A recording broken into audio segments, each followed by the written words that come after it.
Maskwera sei muri Zimbabwe. Welcome to our channel Zoom Confessions and Deep Secrets. Kana kariki kutanka kukuya paneno channel, please don't forget to subscribe. Kana chukua karaka subscriber, don't forget to comment and share this video. Nasi muri Zimbabwe takugira nyaya kunetsa nyaya ya buditswa na acting president we Citizens Coalition for Change wa Welshman Ncube Buda vachiramba allegations ekuti vaishanda na Sengezo Tshabangu zvakare ndo vanga responsible for maricals akaitwa na Tshabangu maricals members of parliament nema councillors mugore ra 2022 pane maclaims akambofamba achitenderera zvichinzi vaNcube navatendai biti vanga vari behind Tshabangu zvichinzi vaivashandisa kuti vawanikwe vachiparadza opposition party na triple C zvakare nekudestroya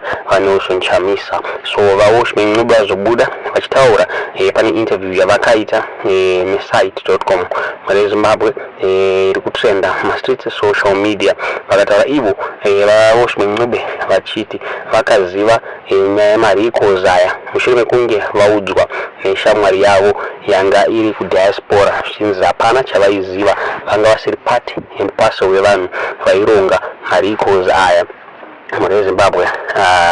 Vakataura ivo vachiti the truth of the matter is that I, as an individual, first learned about this first wave of recalls from a friend in the diaspora. They called me and said, Nelson Chamisa has recalled people. I said, no, that is not possible. They insisted there was a letter in parliament recalling people. I said, it's not possible. Give me the names of the people who have been recalled. They gave me the names and I said, Chamisa can't recall the names of the people you are saying because some of them are his closest friends and allies. It's not possible. They said there was a letter and they sent the letter signed by Sengezo Tshabangu. I said, but Sengezo Tshabangu is not the interim secretary general of CCC. I called him asking if he signed it and he said, yes, I wrote it. I said, like how? You do this without even telling some of us. He said, we knew that you would not approve, but we did it. Zvakataurwa na Welshman Ncube muri Zimbabwe vachita pana chavaiziva about maricals aya zvichinzi vakangoudzwa nefriend yavo yanga iri mudiaspora zvichinzi vanokufara nazvo vakabvunza Tshabangu kuti vainge vanyora here tsamba yerikola vanhu vaSengezo vakati asi Welshman Ncube vakataura vachiti pane vanhu vaishanda na Sengezo Tshabangu vakaonekwa vachita maricals aya. Vakaenda mberi zvakare vachiti the second wave remaricals yakaitika pavaichema amai vavo zvichinzi hapana chandaiziva. The people who came to the funeral said to me 73 people have been recalled and I said, really? They said, yes, the letters have gone. I again called Tshabangu and said to him, have you recalled these people? He said, no, I haven't recalled people. So I assured people that I had spoken to Tshabangu and he has not recalled anybody. Then when 23 people were recalled, I called him again. I said, but you said you haven't recalled anybody. He said, no, I said I hadn't recalled the 73 people. I didn't say I hadn't recalled anybody. I said, but surely you should have then said it's not true that 73 people have been recalled. Only 23 people have been recalled.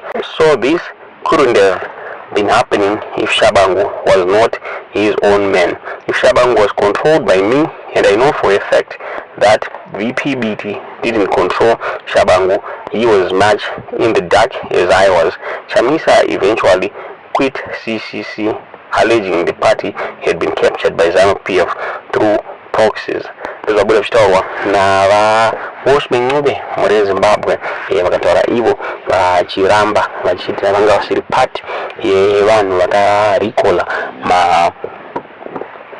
ma legislators MPS CCC tingazoti munoiona sei nyaya iyi muri yeZimbabwe zvinaumira mushe bato reCCC vari kukandirana nyoka mhenyu tunga muri kungoona Tshabangu saying aibatsirana nabiti pamwe chete naWelshman Ncube naChauto Mwende asi Welshman Ncube abuda achizviramba achiti aiwa ndandisiri part ndandisiri involved marikoza yatingazoti chokwadi here, but now they are working together.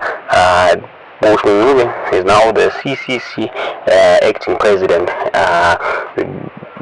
Tendai Biti is the vice president pamwe chete naMadam Kore muri Zimbabwe. Zvakare vaWelshman Ncube vakabuda vachitaura vachiti vari kuita matalks ne state pamwe chete navaSengezo Tshabangu kuti vawanikwe vachi recover a captured organization yavo. Vachitaura vachiti CCC ya captured, and so he will try and talk na vaSengezo Tshabangu pamwe chete ne state in order to get back battle citizens coalitions for change muri Zimbabwe. Vakabvunza zvakare vachinzi chii exactly chikakonzeresa madifferences bato reCCC. Vakataura ivo vachiti yanga iri nyaya yema-ideological issues. Vakataura ivo vachiti vachiaccusa vaNelson Chamisa vachivati he was a dictator muri Zimbabwe. Vakabuda vachitaura vachiti while we're in opposition we must do what we will do in the government. When there is no debate, you no longer have a party but a cult. Do zvavabuda vachitaura ivo vachiti vaNelson Chamisa vanga vakuimpose ma-ideas SM party chinzvanga kuona party as if ndeyavo zvikanzi we have veered so far off the principles and values of democracy that we have become unrecognizable, when in fact the difference between us and ZANU-PF should be that of day and night. Muri Zimbabwe ndozvakabuda zvitaurwa navaWelshman Ncube. Tisingazoti munoiona sei nyaya iyi, izvo zvamufunga pamusoro penyaya iyi mucomment section. Taura kunoku hazvina kumira mushe. vaShabangu vari kunzi zvakare nevanhu vemubato reCCC vane disciplinary hearing nenyaya yavakaita yekuzviisa pauseneta muri Zimbabwe vasina kunotifya vanhu. Saka kunomira mushe mubato reCCC. Zvakare vaPromise Ngwaranzi vari kutaura ivo vachiti leadership yakaanonswa navaJacob Mafume ivhu now and void, zvichinzi hakuna Welshman Ncube haasi Welshman Ncube is not the legit president webato reCCC pamwe chete naTendai Biti muri Zimbabwe. Ndonyerera vigira ndizvaranasi tiuze zvamuri kufunga pamusoro penyaya iyi mucomment section.